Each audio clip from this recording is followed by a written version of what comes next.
Welcome to Gangsta's Paradise. This is why I kick cautionary street tales.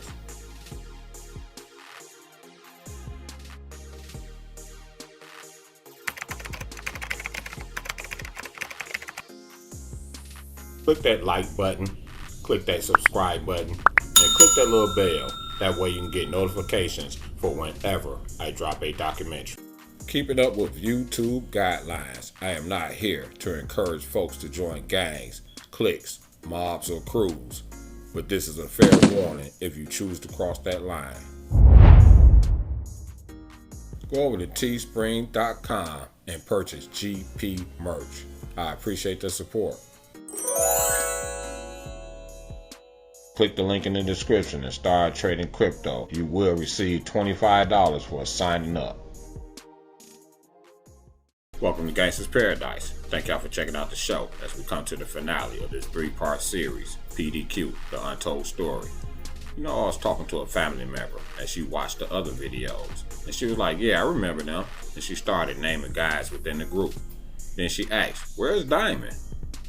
Other videos I talked, I used to kick it with Eternal Flames. But I talked to Diamond just as much as I talked to Rob. I could literally stand out on the street and be looking right at D. My personal opinion, I wouldn't be able to cover this story without D's input. I was talking to one of the other homies, and he said that you couldn't go nowhere in that hood without running into P.D.Q. There's going to be a few on every block. So for the finale, I got Diamond, aka Evil D. Man, salute to Negative J, Dace, Ty. Salute to the fam Squirrel, Face English, Chris, Was and Scuzz.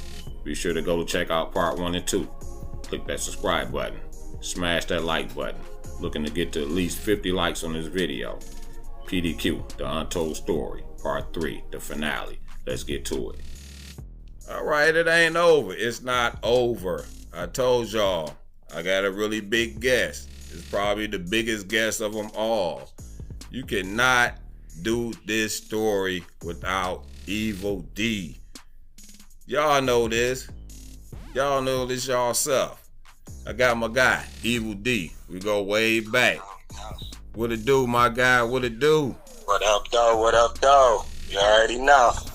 And like we discussed before, if you want to name a person that's been through and through with the P.D.Q movement, go ahead, Evil D. Tell them how far you go back with the P.D.Q movement. Hey, I go back when they was calling themselves Born to Mac. They was calling themselves Born to Mac. I was just a young dog on Cedar Grove down the street, visiting the hood and shit till I moved on Hazel Ridge. But before that, you know, that was like, what that was, 88 or something, 89 or something. Right. I remember they said P. Skirb was, you know, we was walking around, we had just jumped on somebody and he called us, put it down quick. Okay. Because we was saying Born to Mac and everything, and then we rolled with that from then. Okay. Now, I asked the other guys, in their view, how did P.D.Q get started in terms of you clicking with the guys, and your perspective, how you get clicked with the guys? It really popped off Columbus Middle School, 6th grade. Columbus Middle School, 6th grade. We used to come home every day. And then, you know, after school, people was fighting. And everybody, we used to be rushing people, you know, back then. People be getting rushed and all that stuff. And my homeboy Juju, you know what I'm saying, he passed away now. We was in the same class. You know what I'm saying? He was like, walk home with us. Okay. You know, I was already on Cedar Grove, so I knew John and them and all the people down the street. But I still ain't never, you know, we ain't hang around after school. So I walked home with them. And the walk home play after school is, you know, who we beefing with, who fight, who gonna fight. And, you know, we used to see people, and, you know what I'm saying, some people have problems in school or something, and then we just, from then on, every day after school, some type of fight, whether we fight with 5, 6 other people, or whether we jumping on somebody or one-on-one. And it was a lot of Burbank, you know, beefing. We was jumping on people from Denby. Okay. That we was in Columbus. So. Okay. It was kind of wild. Okay. Now, like if people generally right now today they Google the Grove as we called it back then. Nowadays they call it Cheddar Grove or whatever.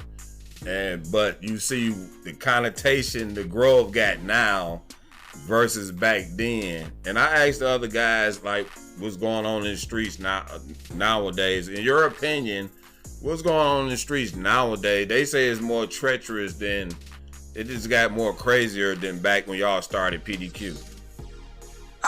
I mean, it is. It's really now. It seemed like a lot of stuff happened for dumbass reasons, dumber reasons. You know, like the generation a little most sensitive. You know what I'm saying? Stuff that we might get into it about and it be nothing, or get into it and have a fight and be straight, or have a fight and then go on. We might have 2 or 3 more fights when we see him or he see us, but it ain't always just had to be shooting. It ain't somebody, they look at their girl face and they see that she like you and I just gotta blow him. You know, I gotta blow him, shoot him in the head, shoot his face, funeral, nothing. You know what I'm saying? Like back then it wasn't that. It was more reasons. We actually got into it. Besides the part of just jumping on somebody or something, that was one thing. But that wasn't, we didn't go out and just kill nobody for no reason. So, you know, it might be a jump on and then maybe one of them saw us that we was part of the jump on. So he ended up having friends. So a beef started and some fights and then maybe some shooting. Older, you know, getting a little older. But right now, they starting way younger and it's all shooting. You don't get to the all 2 or 3 fights and then something, you don't get like that. And then the hoes involved now too, so they niggas doing whatever the hoes say, and they just shooting up something for they sis, for they bros, and the hoes got guns, so that's what it is. Everybody got guns. Yeah, that's interesting. That's a good point you brought up. Like I was telling the other guys, I don't like how the media portray gangs because they automatically put a negative connotation on it, but if you really look at the essence of it, it's really a brotherhood. Talk about that brotherhood for a minute. I mean, that's really the difference, because we grew up together. So if it's just 20 of us, 5 of us over here, he was spending the night over there, I was doing this, I know his mama, he knows, so we came up together. So it was like we hung together more than somebody else might hang with their own brother. You know what I'm saying? So, but now it's almost like they need a real gang now. So it could be like, you know, Detroit, we was crews, so we was friends, and then we started getting money. And then, but, you know, gangs is somewhere else, you know what I'm saying? West Coast and all that South. So, but the South gangs, they really got structure. You know what I'm saying? They got leaders. They got, if he trip out on him, everybody on his head, because he was wrong and all that. Now, it'd be 10 niggas together, 15 niggas together. Them 3 like each other. Them 2 don't like each other. Them trying to get him. He jugging on him. He gonna do, and then they end up, boom, shoot. Because everybody that get killed around here now, they know each other. It ain't like, oh, it's a beef is friends, whatever they want to call them. Just like they got, you know, I ain't gonna say names. It's, you know, they got gangs now. They didn't switch 6 Mile to Crip and 7 to Blood. I said, what?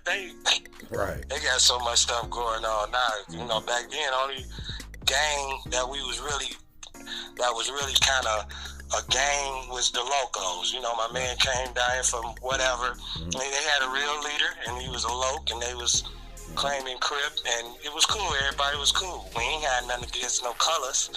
You know what I'm saying? So everything was sweet, but now they just saying stuff and ain't together for real. Ain't nobody to answer to. They robbing each other, killing each other. Every once in a while, they're beef with the other side. Other than that, they just killing up each other right around the corner. Okay. Speaking on the Lokes, Uncle Reg had went down there to Cali. Had spent some years down there in Cali. He brought it back to the D. The Lokes, they really spread it out. Well, I've been talking to them. We've been trying to actually get a story together, but it began with Uncle Reg. Uncle Reg, I knew Uncle Reg very well. Yeah, he fuck with us hard. Yeah, for sure. Yeah. So and you brought up another good point too. I always say Detroit is not a gang-oriented city. We didn't use the term gang. We may say a crew or a clique or something like that. Do you think that's a more common word that people using in Detroit now? The term, the gang term. Yeah, cause I mean, you know, besides the because I didn't look at P.D.Q as a gang. I look at them as a clique. It was a crew. It's just, I mean, YBI, all of them, they was crews. Exactly. Nutty Boys, T-Man, them was crews. Exactly. It wasn't gangs, because gangs got certain got leaders, got colors, and all type of stuff like that. Right. So we were just friends, then let's get some money. Right. You know what I'm saying? Two niggas might be getting money over here, 5 niggas might be getting money here, 1 nigga feel like he just do what he do, cool. He might come to whatever it go. You know what I'm saying? Right. People just get money, whatever it may be. And that's the idea. You know, friends, money, help. So I mean, in the middle of that come drama. You know what I'm saying? So now we there for each other on all the drama. But the gangs, I mean, you know, they start out so many years ago, so they inherit beef. Right. But in Detroit, when they try to, play a game, you don't inherit beef. You know what I'm saying? Not for real. Right. So you run around and y'all end up beefing with each other. And you know what I'm saying? It ain't, I guess you get into it with other people in the same way as a crew would over some money, over Clio. Right. Really, these young niggas now, they've been booking each other over, well, they was started out with the Clio with the phones, spots end up ending. Now everybody got phones, and you took my Clio, my patient, my PO patient. That's how they done. Then they end up doing all that, or about some females, because females' emotions all over the place. Okay. You know what I'm saying? Yeah. So, and now these females got power. It's like they losing all we ain't gonna hold the door for these hoes no more. We gonna hold our motherfucking gun, because she might, you know what I'm saying? We don't even know. They say they the hardest niggas in Detroit. I'm on. They is, boy, you get into one of these little 5 foot, thin little skinny girl, boy, she'll talk so you would think she gonna fuck you up. How she talking, boy, be like, damn, bitch, like you got a K on your arm. Like you came with a bulletproof on these hoes crazy. And then they snap, and because it's, niggas be really, niggas gonna do whatever they say. So they just as they arguing with you, they thinking about all the niggas with the choppers on the block. Yeah, I'm about to call them, they gonna do this. And all you did was just, say not agree with the bitch. And she done tripped out, and then niggas will come shoot something up for nothing. Everybody telling each other. Everybody fucked up for shit. 2 feet jumping in the water, you know what I'm saying? Right. Okay. No big blows. Okay. Like I say, when you talk about P.D.Q, you gotta talk about Evil D. You gotta talk about Eternal. You gotta talk about Boo Scurv. And there's a couple more people you gotta talk about. But let's talk about Rob. Definitely my brother right here. You know what I'm saying? I've always been a big fan of Rob. This is just my guy right here. Talk about Rob a little bit. Give me your thoughts. Give the audience your thoughts on Rob. Man, my nigga, I on the freestyle tip, I call him Big Link. Because he had so much shit linked up, when we was coming up, everybody had cribs that we just chilled out, and we know mama, and we, and mama don't come upstairs or downstairs. You had Money Peterson, you had Rob. We was at his house or his house. And when anything, that was my business partner, you know what I'm saying? Whatever, the rap thing, everything, you know what I'm saying? So we've been getting money together, even when we was getting money with the crew, and it was 7, 8 motherfuckers, and everybody, just go off doing their thing. We've been there all the way to the end, till he passed, you know what I'm saying? So we had buildings, 4 or 5 studios, you know what I'm saying? All type of stuff. Exactly. You know what I'm saying? It was all about the money. But that's my pro. We ain't never had a problem there, man. He always, everybody got locked up. We always looked out for everybody locked up. You know what I'm saying? Right. They reach straight out the Rob, like, man, you know what I'm saying? But I'm right there, like, yeah, let's do it. So anybody that's locked up, we cast everybody out. You know what I'm saying? Right. Rob was always on it, making sure he write everybody, making sure anytime somebody mama was selling something, got all the dinners, he gonna go got 12 dinners. Okay. And figure out who gonna get them. Right. You know what I'm saying? Okay. Figure that shit out there. If nobody don't want to buy them from, fuck it, throw them to whoever it was. Okay. I mean, from niggas get into it with their girl put out, from niggas get into it with running from the hook, whatever they may be. We always had cribs somebody could come to. You know what I'm saying? If we got some kind of establishment, and you know what I'm saying, you down, come on, let's get some money. You know what I'm saying? Every time, it wasn't really no bad vibes out here. You know what I'm saying? No vibe out here on my niggas. That's he was doing his thing, and you know, his legendary up charmers. You know, we get into it. He knocking niggas the fuck out. Right. You know what I'm saying? And he was mixed. You got it. You got that good hair twisted. He fucking niggas up, real shit. So, and he's out here on this rap. And when his rap game, like, you know, I like, you know what I'm saying, I was in it. I didn't just love rap that much, but I learned how to do it after him and Smoking Rod was doing it. And you remember the neighbor down the street from us? I can't believe it.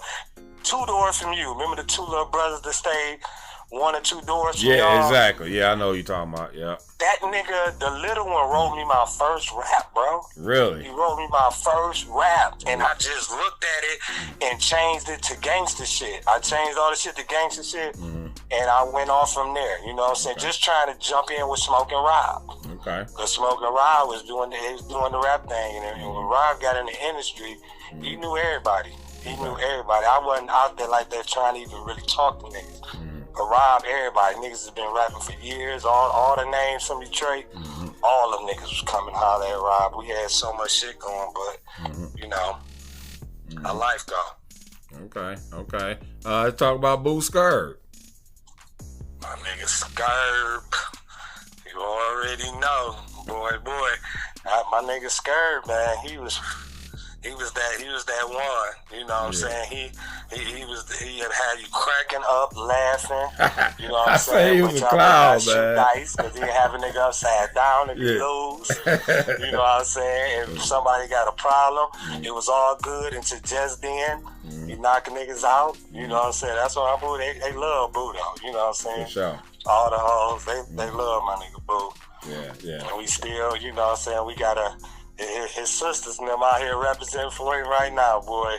Okay. And it was a terrible thing for he got locked up. You know, his people, you know what I'm saying, they got the 42 Doug and them and all them. That's his baby mama, you know, they peoples, all them, you know what I'm saying, over there by that, you know what I'm saying. So he got caught up with some of their young shit, and you know, he ain't say shit. You know what I'm saying? He got locked up when we wasn't even really, you know what I'm saying, out there doing he was chilling, family man. He had chilled out a little bit, you know. He was 40 years old or something, you know what I'm saying? Right. He chilled out, but he got locked up, kept his mouth closed, and you know, dirty ass system, and ended up passing away in there. Damn. So he was in there when he passed away. Okay. Yeah, he was in there, yo. We didn't even get a chance. He was in there just for, you know, they came in the house and put a couple burners. Okay. He just was like, fuck it. Just went on and took him in. Right. And he ended up passing away in there of cancer. Oh, okay. Let's talk about Smoke. That was part of the actual rap group. Nerdy, yes, that nigga. That's I really looked up to him on that rap shit, man. I swear to God, if he was out here, he probably already been, man. He was so cold and so real nigga, and it's, you know, like Birdie, Weedy, his mom and them, they still rap for us. They, you know, they be out there, and when he was here and after he gone, they right front line, you know what I'm saying? Like they him. Okay. You know what I'm saying? Real nigga. Never no bad name, never know none of these niggas we talking about. Never no bad name, never no snitching, never no body chasing them or nothing. You know what I'm saying? He's 100. Valid. Valley, motherfucker. Smoke nitty. Real shit. Okay. Now, I'm going to bring up a historical moment with P.D.Q. Lyndhurst Lynch Mob. Lyndhurst Lynch Mob, yeah. Yeah, talk about it a little bit. We ain't trying to stir up no old fellas. No, it's all, we good now, you know what I'm saying? It was crazy how we beefed that long, you know what I'm saying? Right. Fought, shot, but nobody never died, you know what I'm saying? So we can kind of grow up beyond it, you know what I'm saying? In each individual, any one of them, one of us got rushed, we passed it, you know what I'm saying? If somebody got shot, everybody survived, we passed it, you know what I'm saying? People, we talked to some of them, they talked to us, my barber, I was going to their little barbershop for a minute. Okay. You know what I'm saying? Getting cut. So everything squall, but that was a hell of a beef. When you go from once you cross 6 Mile and Celestine, it's like Maple Ridge was neutral. We was at that store right there on what's the name, but when you get to Maple Ridge, that was kind of like a neutral. Did nobody stay on Maple Ridge, but once you get to crossing there trying to go to Hyman's to go swimming, or they come this way trying to do something, it was always going down, boy. Okay.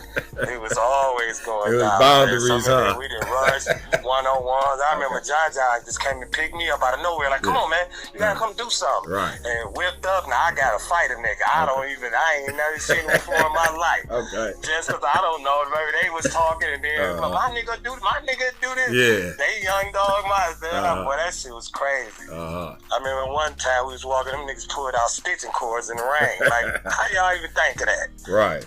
Like, that was like some real old school movie shit. Like, when them bitches work, boy, we was fighting, but that shit, them motherfuckers, boy, but yeah, they was real niggas. I mean, you come out of, they did what they did, we did what we did, one-on-one, some of them lost, some of we lost. Right. Get caught slipping, that's how it was, everybody survived. Yeah, exactly. You know what I'm saying?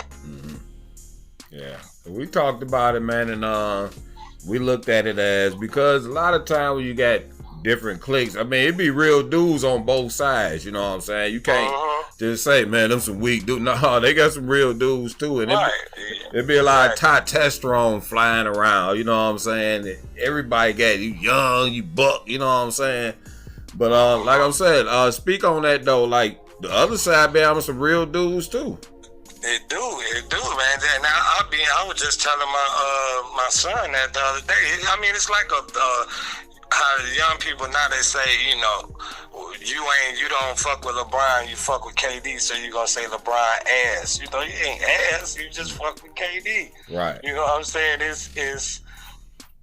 That's how it go in the streets. Real niggas recognize real nigga, and it don't even matter. If the problem is the problem, you know what I'm saying? Or sometimes you got whole ass niggas starting shit with real niggas, you know what I'm saying? For whole ass reasons. That's just how it go. But as far as us as Lynch Mob, a few like Money and them, they used to stay on Spring Garden back in the days, you know what I'm saying? A lot of people, we kind of knew each other from the hood. We knew each other from Columbus. Okay. So it was mixed in, so that's why it clashed so hard, because we all knew each other. Okay. Some people knew each other. I mean, if it's 30 and 30, 10 and 10 know each other. The other ones just, we on the other end. We don't. So, so we had school fights up in school, getting rushed up in school, and all type of stuff. You know what I'm saying? We had getting caught in the hood.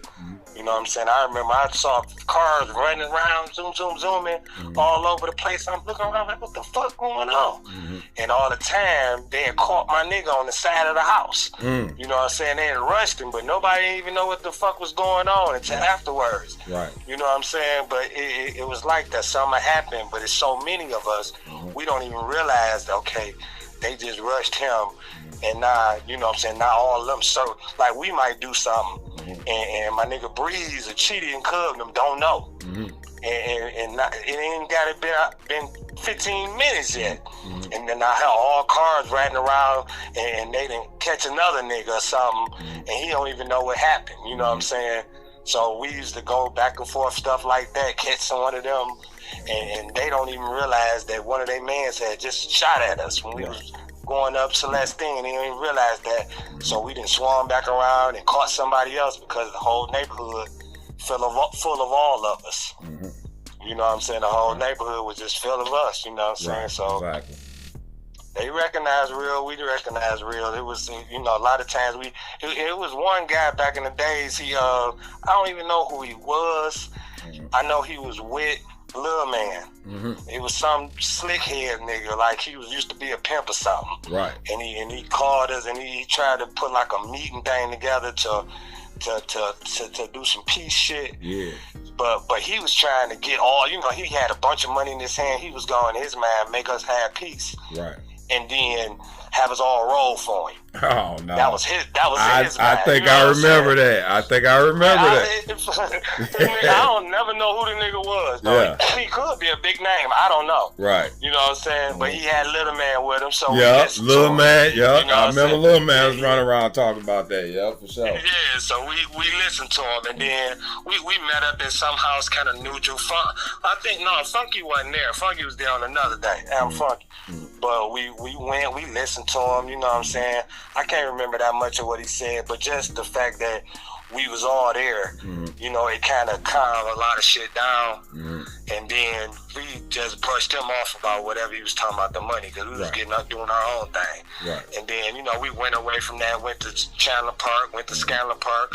We all got blowed, everybody was blowed. Next day, it was kind of normal. We really ain't never really had no problem after that. I think they had like a younger crew was calling themselves like some Corner Street Crips or something. They was calling themselves. Right. And it was a couple little clashes with their younger people and Denby or whatever. A couple of, but other than that, you know, after that it was kind of, you know. Okay. Anything was isolated if it did happen. You know what I'm saying? So can't even remember. Okay. This is another thing I had discussed with the other guys, and I was like my guy Chuck, one of the OGs, and I call him the Godfather of 6 Mile. Man, for real. And that's my guy, man. That's truly my brother, though, man. And he brought up a good point, man. And we all have went through this. I think one of the worst beefs you can have is that person you don't even know you got this beef with. Like, he just picked you out of a lineup and just decided on his own that he just hates you. And the other crazy part is he telling that to his boy. He like really going to his boys like him and Evil got a major war going on. And I think a lot of people get killed over stuff like that. You know what I'm saying? Talk about that blind hater that you don't even know you even got this beef with this dude. Talk about that a little bit. You know they out there, man, because that's somebody who everybody like what they seeing, and that's why they don't. It ain't that they hating you, they hating that another motherfucker like you. Right. Or they hating another motherfucker feeling how you doing shit. And you know that's the worst, because that's the snake. Right. You know what I'm saying? I ain't somebody that's going to say, bitch ass nigga. Exactly. What you Exactly. They ain't saying none of that. They just pulling little shade moves, talking to somebody over here. Yeah. Talking to somebody over there. And it's basically girl shit. Exactly. And that's why it be so, them bitches so dangerous. Because they do that and do that. And then, but you know, when it's normal, it's girls, they just end up recruiting a bunch of people not to like you. But when it's niggas, you know what I'm saying, you recruiting people to try to rob your ass or do something or see you or say get somebody else the word or tell somebody else, lay this whole ass nigga, or until they end up doing a normal move, saying it to a bitch. Okay. And then the bitch tell, because you know bitches is that when you talk to hoes, that's like just handing them ammo. That's all they ears and eyes open so hard, and niggas don't even be realizing that, and they just talking. Right. And they keeping it going because they don't have really a lot of game to just talk to a bitch. Right. So they just talking about the shit that they know. Oh, yeah, this nigga, that nigga, this nigga, that nigga. Mm-hmm. And they just sucking all that shit in like ammo, just loading up. Right. Like you on a motherfucking video game, just loading up all the ammo. Okay. And then when they feel the need, or it suit them best, or they bored, or ain't got nothing to come back with after they homegirls talking about something, here we go. They spill that shit out. Or once you get the trip, once the nigga trip, oh nigga, I'm about to, or now they go tell the other nigga what you said, or tell his boy. So You know, that's that's everywhere though. Okay. But it's hard.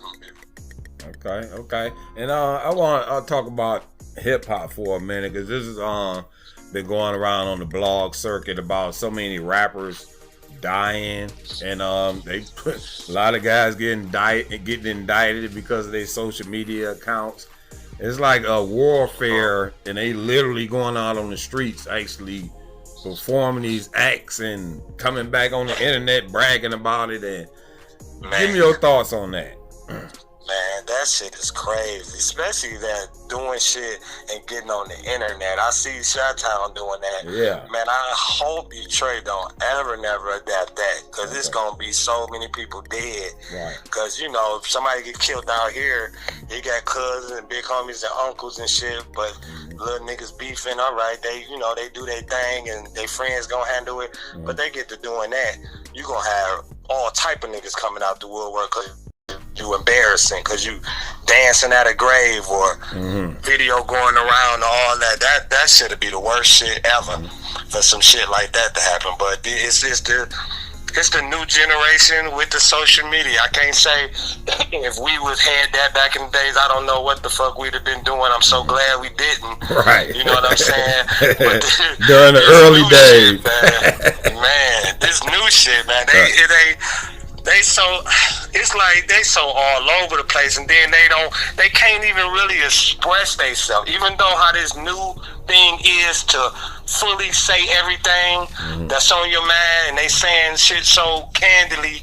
They use word like "come for me" and right, exactly, in some type of way. Yeah, all of them is words to avoid saying what the fuck you feel like. Yeah, to having a conversation and saying what the fuck. All them mass words. Right. You know, the mass word. He came for me. She came for me. That's what the fuck do "come for me" mean. Right. And then if you get them to fully express what "come for me" mean, oh yeah, he came in and didn't like my shoes. Like, there ain't no.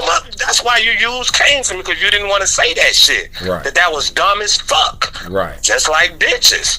Bitches will be beefing for 10 years because a bitch came in the room and looked at her like, yeah. And then she can't say that, so now I got to think of something else not to like the bitch for. Yeah. And to recruit everybody. And that's how niggas just acting more and more and more like bitches. Yeah, they want to kill for love and kill for all that bullshit. We used to run trains on hoes. Right.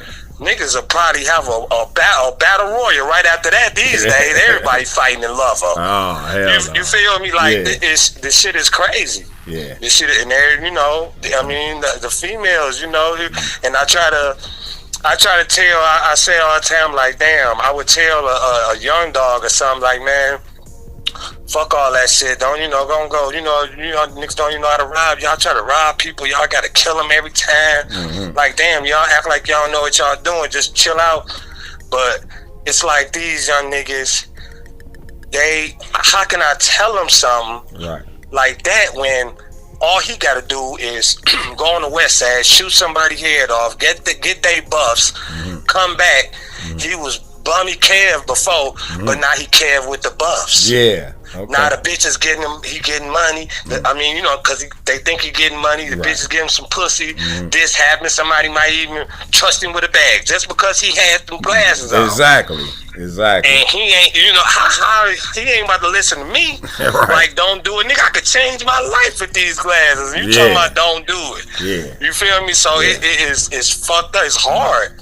It's hard, especially in pussy. Like, this pussy is woo. All the nasty movie shit we grew up looking in books and VCR tapes, nigga. These hoes do that shit on a Monday. Dang.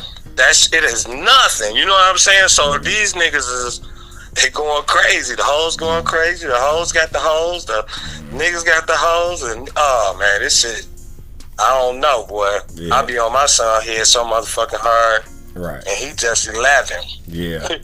So. Okay, and that's one of the things that I got tired of when it comes to the streets and the game, as we say. Like you say, you putting these buffs on. Of course, buffs wasn't out when I was out there on the street, but I got tired of that. Back then, we called it keeping our fronts up. I don't know what they call it nowadays. You keep your fronts up. you can always come up with another bag. I got tired of that keeping the front. I just got so burnt out and tired of the streets and not getting no sleep. I mean, you getting 2 hours of sleep, you up the rest of the night.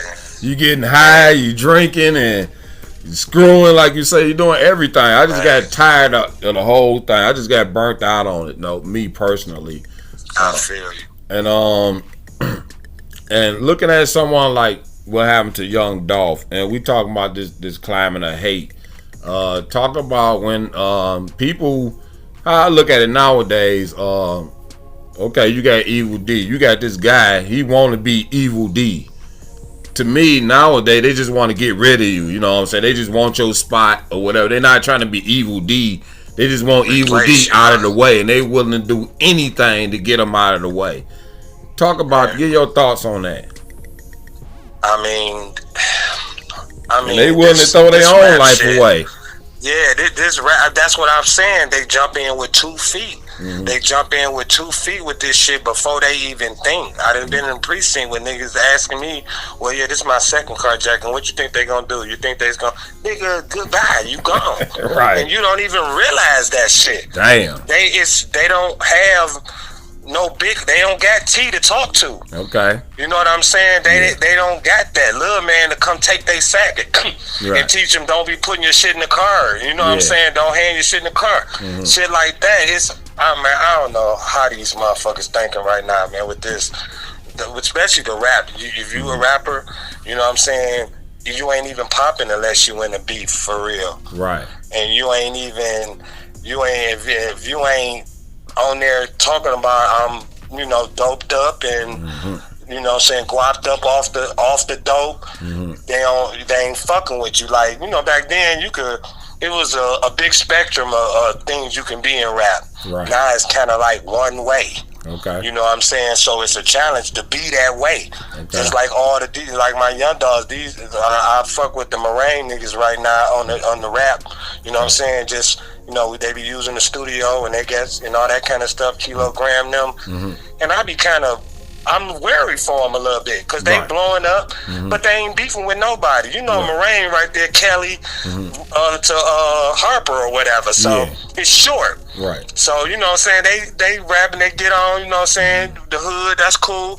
But it's like, all right, they ain't beefing with nobody. Okay. So it's like, that's what's gonna take for somebody to blow up, for me to mention them and like, oh yeah, I know you talking about, because you know, like Doug doing it, side of them doing it, they got a beef. Everybody got a beef, and you know, we was blackballed back in the days. Right. They weren't fucking with nothing. They weren't fucking with nothing out the D at all. Right. And then they weren't. Most of the motherfuckers that was rapping was doing what they was rapping about. So who gonna really put their money behind a motherfucker and he gonna be in jail next week and they didn't put all their shit. But these new motherfuckers in the industry is smarter, man. They putting insurances on niggas. Right. They signing the motherfucker, putting insurance on them. They know they got a backlog of music. So no matter what you do, I'm gonna get money, and if you die, I'm really gonna get money. Okay. So hey, the D open now. Okay. I ain't saying that's why, but shit, that bitch open now. Like, shit, come on, you see Chicago, everybody, they like, come on, bring y'all gangsta ass on with that good music, and then what? If you die, keep it going. Okay. We gonna keep it going, throw you a little legacy party and eat off your ass like a motherfucker. Okay. This is Gangsta Paradise. I got special guest Evil D. Like I said, I saved this last segment for Evil D. You cannot do this story without this guy. There's just, you know, and there's many moving parts to P.D.Q, but this is one of the important parts. Been down since day one. Definitely still representing, man. And you know, right about now, what would you want P.D.Q's legacy to be like? Because I, you know, you guys can come back and do another documentary. I say do a movie. Hell, that's me personally looking at it from an entertainer's perspective, you know. Right. But what would you like people to know about P.D.Q's legacy? I mean, for one, never a gang, always a crew. Started out as friends, end up as bros. And just like everybody else, trying to get that money, And in the end, I wish we could be really known for businesses. Okay. For the businesses that's around in the city, and you know how the whole hood tore up. I mean, I want to own blocks. Okay. And we own houses and got buildings, but I wish we could have this neighborhood have so many and cluttered in certain spots and through the hood to where it's just known, where you see it, like when you ride past, like that's they blocks or this day area or radius or whatever district. You know what I'm saying? Okay. And my man, I wish I could really get some type of thing going to talk to these knuckleheads, but you know, you gotta be way up there to talk to them. They ain't gonna listen to no thousandaire. Right. Okay. You know what I'm saying? You gotta be, and you gotta go and put your jury on that day and everything to talk to these niggas. You know what I'm saying? The boss and everything, huh? Hey, bust everything. The wood, made no wires. You know what I'm saying?